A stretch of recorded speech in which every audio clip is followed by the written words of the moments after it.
Barry Switzer's Legacy of Oklahoma Football is presented by Air Comfort Solutions. Make the winning call. Blackbeard Marine, #1 Yamaha dealer in the heartland. Riverwind Casino, still the one. River Spirit Casino Resort, your staycation destination. If you want to go all in, you want to be at Choctaw Casino and Resort in Durant. Well, good afternoon, ladies and gentlemen. Welcome to another edition of the Barry Switzer Legacy of Oklahoma Football. Today, we have a very special guest here today, Brian the Boz Bosworth. Welcome to the show, Brian. Thanks, Mike. Appreciate you having me. You bet. Glad you're here, and, you know, we've done a few segments of this. Coach called you. You had a little shoulder issue. How's that coming along, Brian? It's coming. You know, I've dealt with them in the past, 30 years. Yeah. And they actually took out the mechanical parts and they put some organic parts in. Oh, okay. Hopefully it'll buy me 4, 5, 6 more years, and then they'll put some mechanical parts back in. Okay. But that was number 30. Wow. 30 surgeries so far, and then I'm going to have my knee done at the next Monday. So that'll be December 30th. That'll be 31. 31, right. I think I'm going for a record. You figure I get a punch card to get one for free. NCAA record. You're going for it. I'm going for it. I know that. Brian, take us back. You were a high school, growing up in high school, Irving, Texas, Yeah. MacArthur High School. Did you always want to be a Sooner, or did you look at other schools? How did you end up to be a Sooner? Well, I of course looked at other schools, being down there in the Southwest Conference, but I have to go back in time, into the mid '70s,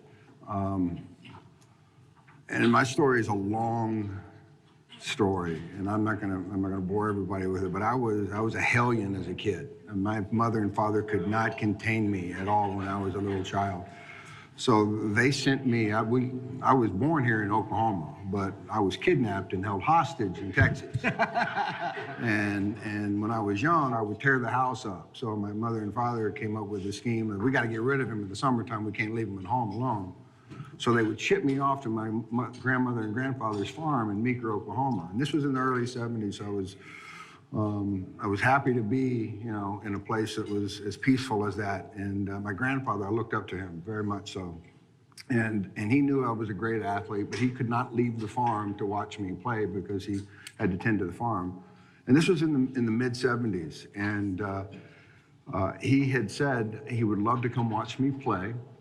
And if I got good enough, that maybe I could come play for the little school down the street, and then he would be able to come down and watch me play. And that little school down the street was the University of Oklahoma. Wow. And that was right in the mid '70s, '73, '74. And I promised my grandfather that I would do everything I could to fulfill that promise. So it was my golden dream from that moment to get to the place where I then became just a big admirer of the University of Oklahoma. And then back in those days, you didn't get TV. Right. There was an instant, Oklahoma football. So you could watch the highlights and stuff like that, but you couldn't see anything really. But the Barry Switzer show, I would watch that. Remember back then they had the Grant Pass show and all those TV shows. So he was the TV star for me. Yeah. And I grew up, and it's like, look at this guy. He's got so much swag and confidence, and he's just very cocky but I thought the Big 8 was just another level, and the Southwest Conference was, a little bit, a step down. I felt like, I wanted to play, and when I came out of high school, I didn't have a particularly successful high school team as far as a record was concerned. We were 2-8 or 2-10 or whatever it was my senior year, and I got lots of letters from all kinds of schools, every place, from Notre Dame to Michigan to West Coast schools, East Coast, all these places. But Oklahoma was, when that letter came, it was like, wow, that Oklahoma, that little thing meant a lot to me. So I did the the run. I went to all the recruiting. I did SMU. Went to their campus and actually went to the Southwest Conference Champions, the game that they won against Arkansas in the Texas Stadium And I committed to them in their locker room that night. You did? Yeah, I committed to SMU. And I think, who was the coach then? I forget who the coach was. Didn't matter because he's not around anymore. I'm not on his show doing the show right now. And then the next week I went to LSU, and you know, all the LSU guys were like all excited that I was down there, but they started feeding me these large platters of crawfish. Yeah? And they said, hey, to be a Cajun, you got to eat the tails and suck the heads, and I did that. You did it? I did that, Yeah. and then I was on Pepto-Bismol for a week. I said, I cannot come to LSU, so I didn't do that.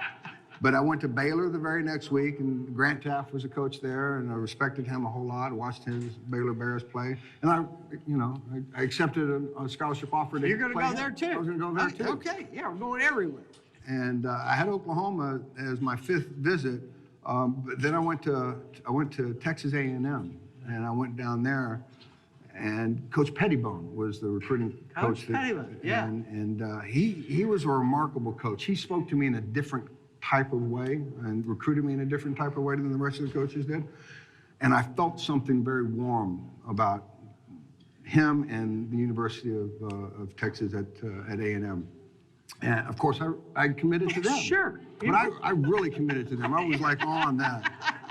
So I called up Oklahoma and I actually canceled my trip to Oklahoma. I said, I've made up my mind. I've changed my mind enough times. I've made up my mind. I'm going to A&M because I felt confident that I could play there.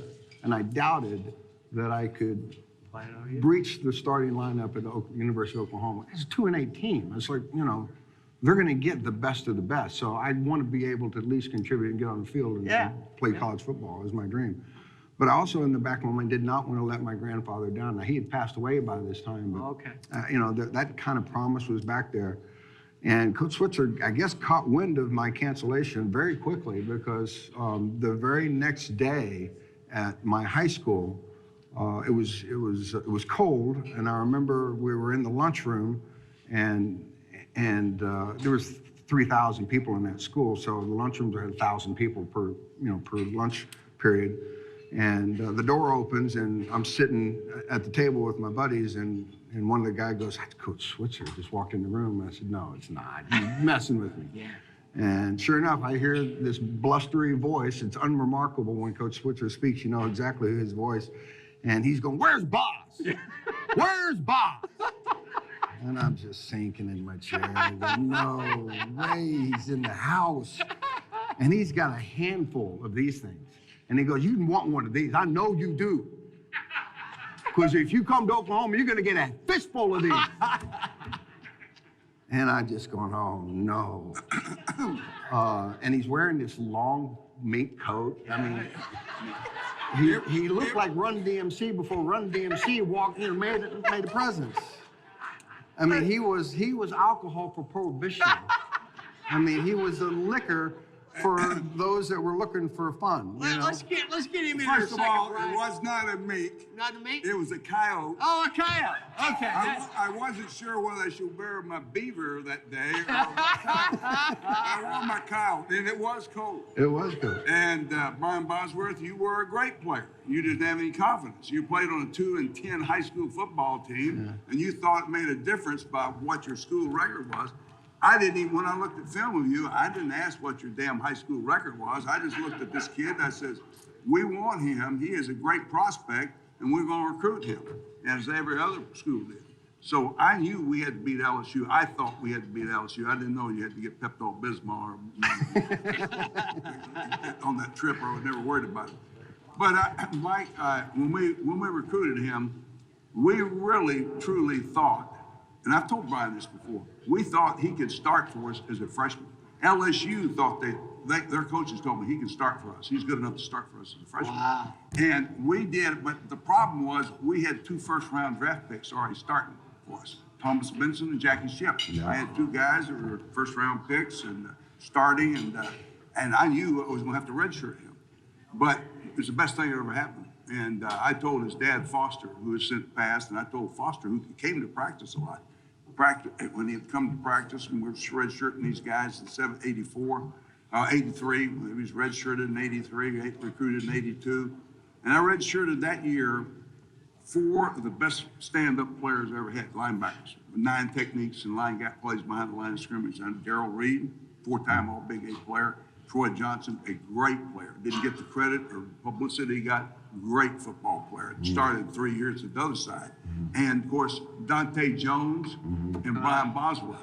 And I'm telling you, all of a sudden, I'm redshirting these guys, and it's stark for anybody else. I knew in '83, even though we won 8 and got Nebraska beat us and Texas beat us that year, we didn't win the Big 8 conference championship. I said, you know, you better get our ass this year because we're fixing to really get good. And we got good. And when I added them with Tony Casillas the next year, from 84, 85, 86, 87, sorry you weren't around the last couple of years, but you, because you went to pro football, but we won 4 Big 8 conference championships, and we led the nation 3 consecutive years when he played in defense, in which we were the outstanding defensive team in the country. Of course, won the national championship in '85, his sophomore year. His freshman year, we beat Nebraska at Lincoln, and first time we beat them in 3 years. And Rozier and that other Fryer in the group, and that quarterback was supposed to have been at Oklahoma, damn kid from Fort Worth, Texas. Frazier? No, the damn little kid that was hell of a quarterback that committed to us. I don't remember him if they don't come play for me. but he was a hell of a player. But anyway, we won that game up there, and then we won 4 straight over Nebraska, 4 straight over Texas, and Bosworth was all a part of that. But Bosworth was the only 2-time Butkus Award winner, could have won 3 if he'd come back the senior year, but he went in the draft. But I tell Foster when he would come to practice, I says, your son will be an All-American in Oklahoma. Foster didn't, it's hard for him to believe me. He's sitting there watching his son redshirt in '83, and I said, Foster, just let him take his time. We're going to have a great team. He sticks with us. Hey, he's going to be a great football player, and he proved it, and he was, and one of the great players we ever had. You know, Brian, you look back over your career at the University of Oklahoma. You won a national championship in 1985. Missed one in '84. That's right. The '86, the College Football Hall of Fame, inducted in 2015. Yeah, that guy right there. You won the Butkus Award, nation's outstanding linebacker, 1985, 1986. First round draft pick, 1987. Reflect on that, Brian. I mean, you could have gone anywhere. Those schools you named, you could have gone anywhere. You chose the University of Oklahoma. How has that decision impacted your life? It's the greatest decision I've ever made. I mean, to me it was... Other than married Megan. Well, she's a human being. This is marrying yourself to coming home, finding your roots, finding where you're supposed to be, and coming home and planting those roots, and then making an impact, and then giving back after the impact has given me so much. The University of Oklahoma is just a tradition. I mean, I grew up as a fan, so it's different. Some of the kids that come now, they look at Oklahoma or going to any university, they look at it as a bridge to get to the next place. To me, this was the cobblestones of my life, and I wanted to feel and touch each cobblestone, no matter what it felt like under my feet, because I knew the amount of work it was going to take to make an impact at that school, because I saw the great players that played there before and what it took for them to be the best at their position, to be remarkable, and to get the kind of just the gratitude from the head man. And that was one of the things that motivated me when I was there. It was, I never wanted to look over at the sideline and disappoint this man. Wow. And it was just meant so much to me. That in a second. I mean, but on the field, I hope I never disappointed you. But Brian, you throughout your career, yeah, and Coach, you've had so many great players that played for you. But it seemed like there's a few, and especially Brian. He inspired haircuts, the Boz haircut. I want you to talk about that. Well, you still see it. You still see that, and I think it's overrated because hell, in the '50s I had wore one. You did. Born, yeah. Everyone wore a GI haircut when I was. But I had it a little style to it. I put some stripes and colored it and had a tail. A lot of things. And I've had those conversations. People didn't realize that, Brian was a great player. People don't realize what a great student he was. He graduated in 3.5 years. He was a 3+ student. worked on his master's. He didn't drink. He didn't smoke drugs. He did drugs. He did steroids. But he was a straight guy. He was a straight arrow guy. Great academician, and he did all the things we asked him to do. But one thing he did do, he danced for the media. He manipulated the media. He said things that were outrageous and outlandish. You know, Bosworth didn't go out and start bar fights. I didn't have to go get him out of jail at 2 o'clock in the morning like I did a few others back in an era when you could. And that's why I had the sheriff always fly on our airplane back in an era before social media. If we had social media when I was coaching, I wouldn't have had the career I had because I wouldn't have been coaching that damn long. But really, Boz, you imagine all the headaches I got from all the damn things you'd say I'd read in the damn paper. Yeah, the comments that you'd make. I mean, really. You asked me the first time. Yeah, you asked me the first time. You gotta be kidding me. So I'd eat his ass out. I'd call him in. We'd done that. And he'd apologize and won't do it again. But he had to do it again and again and again. But you know what? I handled that because I understood it, but it didn't bother me because the way you played, you always make concessions for great players. If you'd been a turd, I'd run your ass off long ago. But great players, some way to make it through it. All right, now hard question. By the way, there had to be a model for me to follow. So, I mean, We're gonna get to let's call a Bomo Sooner right over here. All right, Brian, you were suspended for an Orange Bowl game. You had a T-shirt on. Yeah. What did that T-shirt say? Do I need to say that? Yeah. I think we all know. It was the way I felt like I was singled out for, you know, their new policy that had been implemented. You knew the damn rules. Well, I followed the rules. You came in, you told everybody to get off. I got off, and I didn't. Steroids. I got off. Well, then you tested positive. But I didn't at the beginning of the season, did I? Oh, okay. And I didn't after. But you had traces of it, and they kicked your ass off. But then after you asked me when we were in Dallas after you got the news, and you called me and said, "I thought I told you to get off them steroids." I did, Coach. Well, they tested you. No, I swear to God. You sure? Yeah. And then you had me tested in Dallas that very, and then it came back clean. And I said, "Are you going to go help me and fight for me?" But you also said because we're not playing for the national champions, we're just playing for those, playing to beat the Arkansas Razorbacks. Who cares about them? We're not going to fight for you. It doesn't matter. Just come back next year. Keith Jackson and I and Curtis Williams, all the guys from Arkansas did. But like Bars is on the sidelines. He's got this NCAA shirt, National Communist. Against athletes. I remember. I still have the shirt. People, you still got it. I still have the shirt. People on the sidelines tell me, Bosworth, you're letting him. I said, what the hell are you talking about? I didn't do the damn ball game. I'm up on the sidelines. I'm on the 50-yard line. Bosworth back here wearing this damn T-shirt. Finally, I got to go, oh, my God, he is. And I went back there and he took it off. I had to go get that switch off and put it in that trunk over there. But that was the boss. That was the boss. It was a poor decision. There was Brian Bosworth, who was an outstanding student, a great football player, did everything you asked. Your daughter made me marry him, Morgan. I'm not sure about that. I don't know if your dad wanted you to marry him. But then there was the boss. And the boss is the one we had a problem with. But that was the one the media created, and he danced for the media. And I thought it was really a great job of manipulating the media and press, like what we see with fake news today. You created fake news before there was fake news. Kind of. Yeah, put bolts in the damn works of the GMC plant. Bolts in the engine blocks. I didn't actually do that. I didn't work on the line. I didn't work on the line. I was back in small parts. But I would sit with the guys who were bored on the line, and they go, "What do you do for fun?" Well, sometimes we hang bolts off little strings just for fun. To see I didn't do it. I didn't want to pick up the doors and carry them from one place to the other, so I got lucky. But I thought it was funny that they did that. I shouldn't have said anything. I didn't realize it was going to cause such a fuss. Well, I didn't drive a GM celebrity back in those days, so it didn't matter to me. Brian.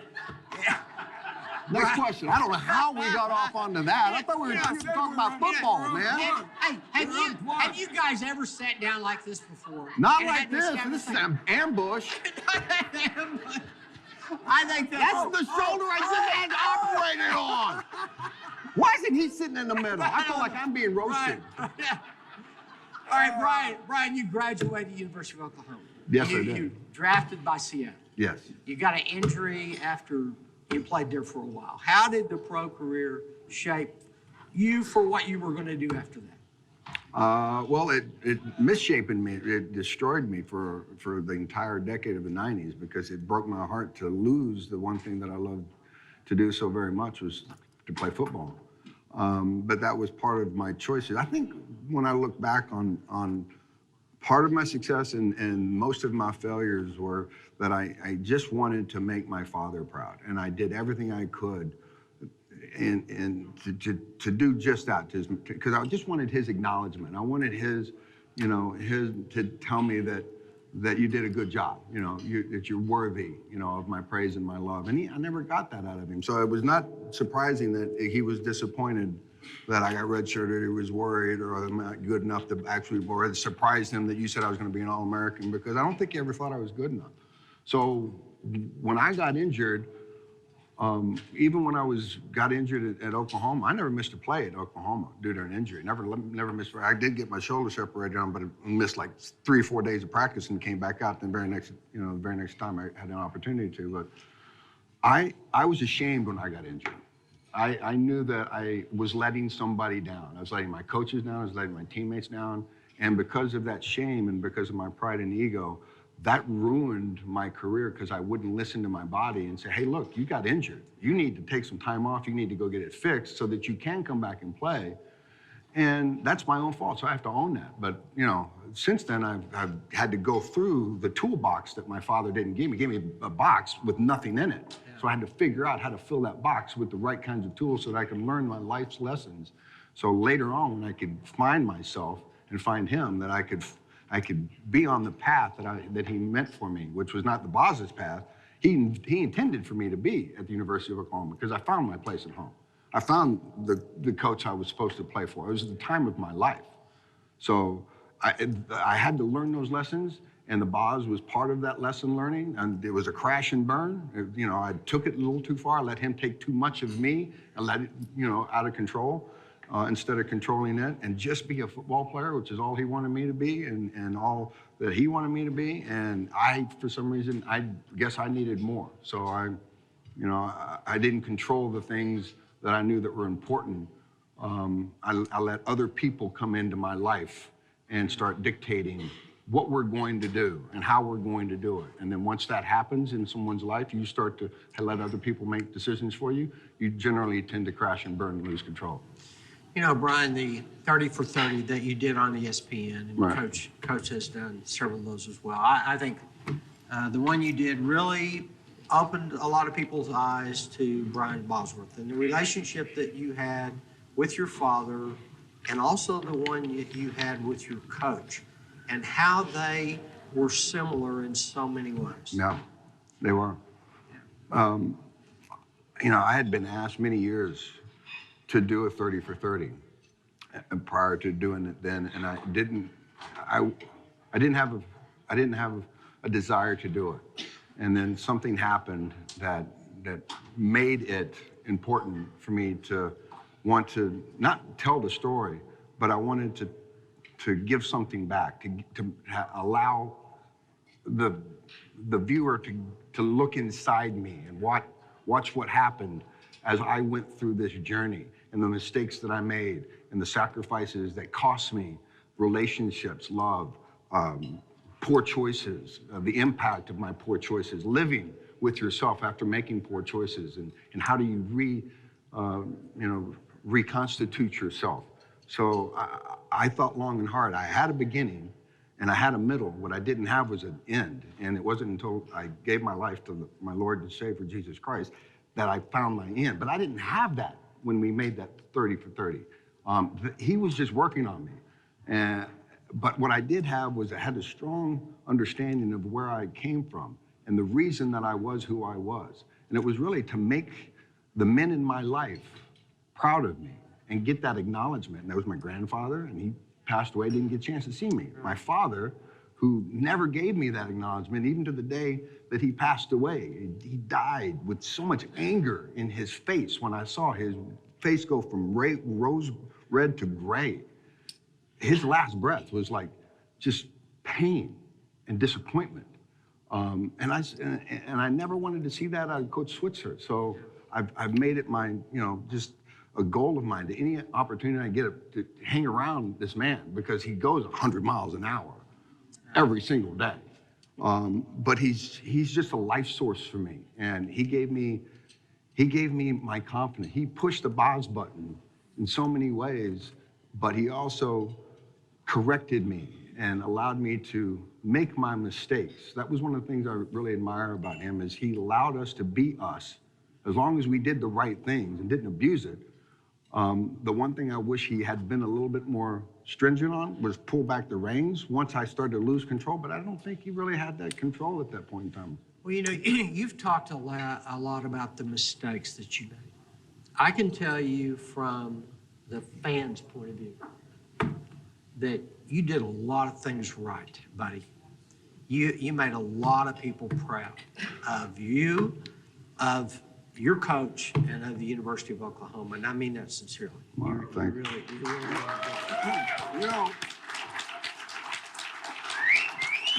Boz sounds like he's pretending now and somewhat he is. And let me tell you, he paid a tremendous price for being the Boz.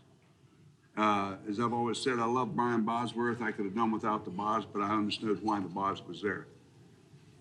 20 years ago, Brian, you and I were driving up the Pacific Coast from Malibu. We were in a limousine 20 years ago, because Keith Jackson calls me. We're at lunch that day. Keith Jackson and I are having a conversation, and we're sitting overlooking the ocean, Pacific Ocean. We're going up with some friends. We're going up to the Dallas Cowboys Cowboy camp in Oxnard, California.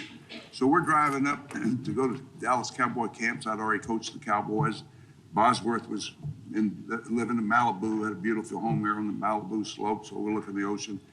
And we were driving up, and I get the phone call. It's Keith Jackson. And Bosworth said, let me talk to Keith. So since they played together, they were talking on the phone. And then I finished up with Keith, and I hung up, and Boz looked at me and he says, you think they'll ever let me be in the Hall of Fame? I said, I think someday they might let Brian Bosworth, but Boz is there. I said, you're going to pay a price. I said, the NCAA remembers that T-shirt. They remember all the things you said. And I'm going to tell you, they got a memory like an elephant. Remember us having this discussion? Yeah. So he was in purgatory for years. Yeah. I mean, he should have been the first ballot guy, go in the Hall of Fame, only two-time Butkus Award winner, two-time All-American, gave up his senior year, would have been three-time, four-time All-American, and a three-time Butkus Award winner, but he decides to go for the draft.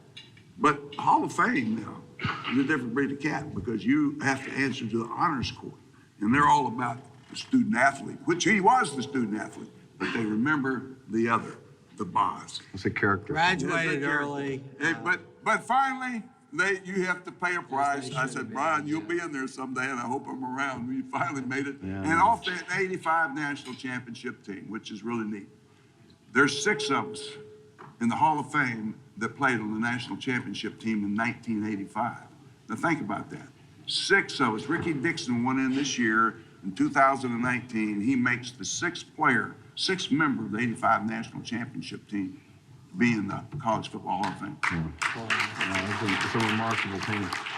Remarkable coaches, though. You guys went out and recruited guys that, and to assemble us and let us be us, but to put the pressure on us. Because during that time, they had gone 8-4, like 3 straight years, and there was a lot of pressure on Coach Switzer to win, especially against Texas and against Nebraska.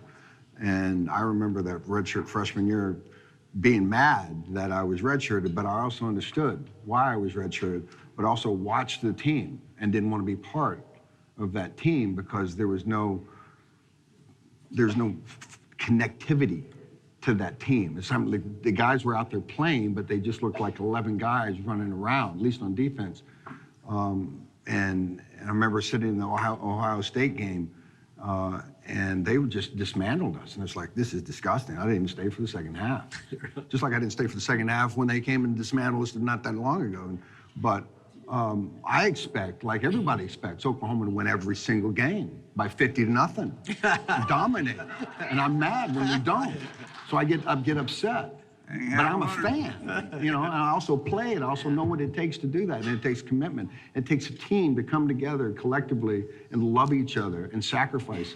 And they do it because the head man wants us to do it. He has an expectation for us to play at a highest level. And he knows that every place that we go and play, that team wants to beat Oklahoma because that's going to be their best game of their season. That's the recruitment letter. We beat Oklahoma. We've arrived. We've already been here. We started the party. We're going to stay at the party. We're going to clean the party up. That's Oklahoma. So, you know, for us to go 8-4, and I remember when we were in Hawaii, and that was that 8-4 season in '83. I was redshirted, and you came in after the game, and you told those seniors, hey, we're not going to a bowl game this year, even though they were bowl eligible. We're not going to a bowl game this year. Consider Hawaii, because Hawaii was on our schedule as just a regular season game. Consider Hawaii your bowl game. And all the seniors are going, wait a minute, I want to go to a bowl game. No, you guys don't deserve to go to a bowl. That's not Oklahoma football. And I remember sitting in an auditorium just like this, while we were practicing over in Hawaii, and we were having breakfast, and it was just me on the big table like that, and a few other players that were sitting in the room with us before we were going to practice. And I remember this voice, again, same voice, he goes, I'm gonna need you to play like a senior next year. And I'm looking around by myself at this table, I'm looking around, who are you talking to, coach? I'm talking to you. I'm gonna need you to play like a senior next year.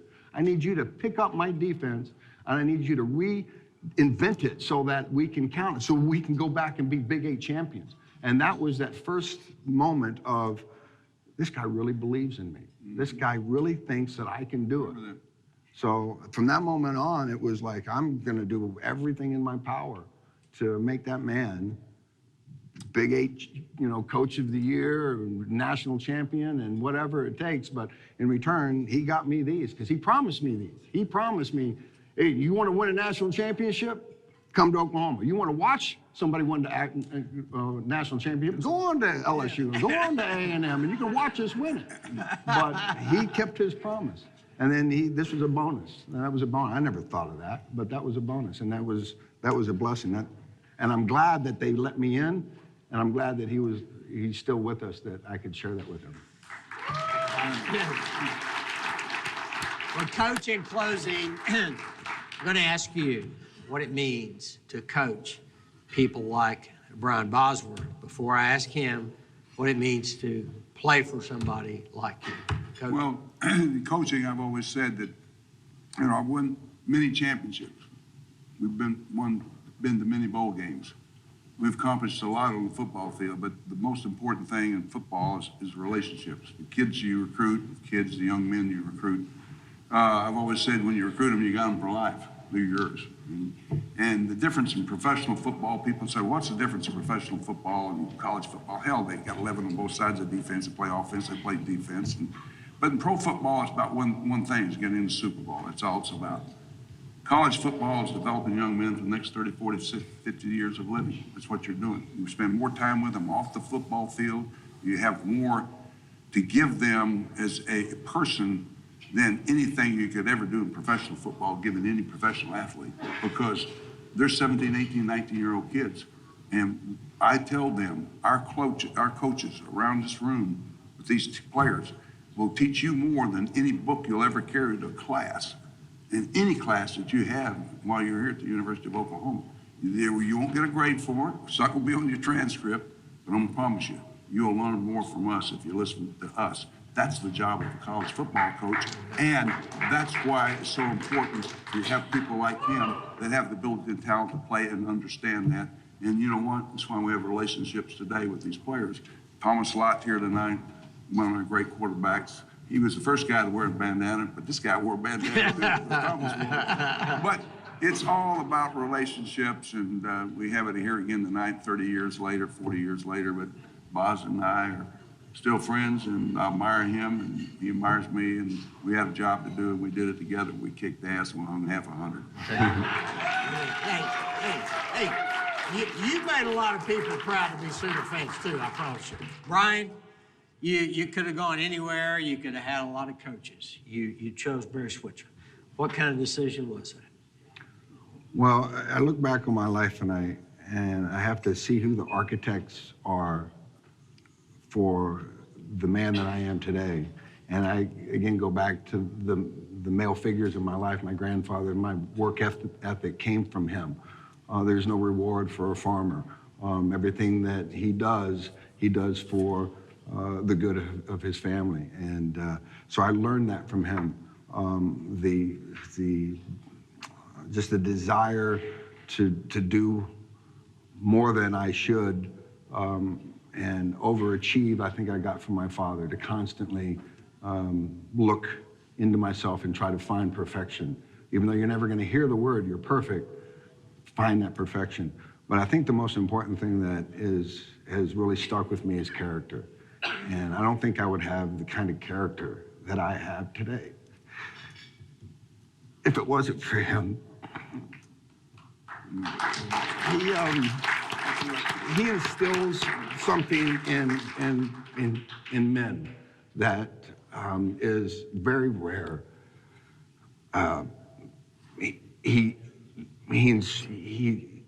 makes us be self-accountable, personal. He makes us look at inside ourselves and wonder, and without doubt, knowing that there's a belief. He believes in us with the work and the heartache and all that stuff that he says, that's a given.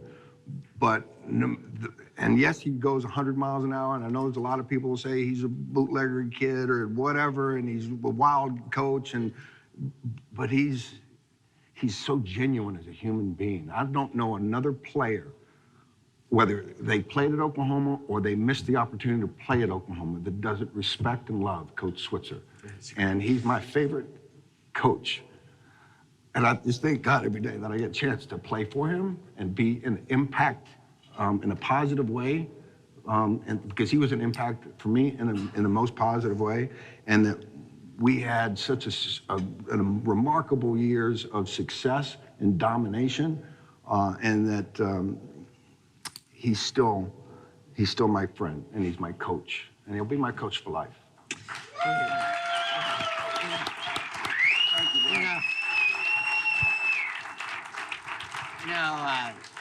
First of all, Brian, thank you for being here tonight. You've talked about several men in your life.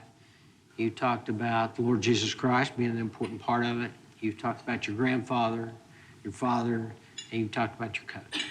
And I want you to know that playing at the University of Oklahoma, both of you guys have made Sooner fans very, very proud, and we appreciate both of you guys.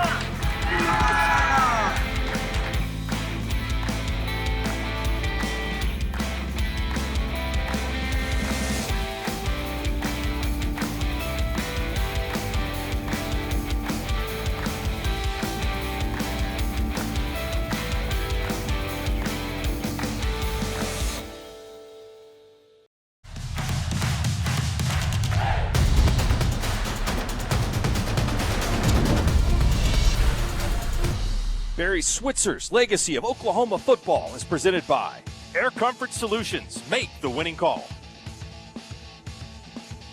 Blackbeard Marine, #1 Yamaha dealer in the heartland. Riverwind Casino, still the one. River Spirit Casino Resort, your staycation destination. If you want to go all in, you want to be at Choctaw Casino and Resort in Durant.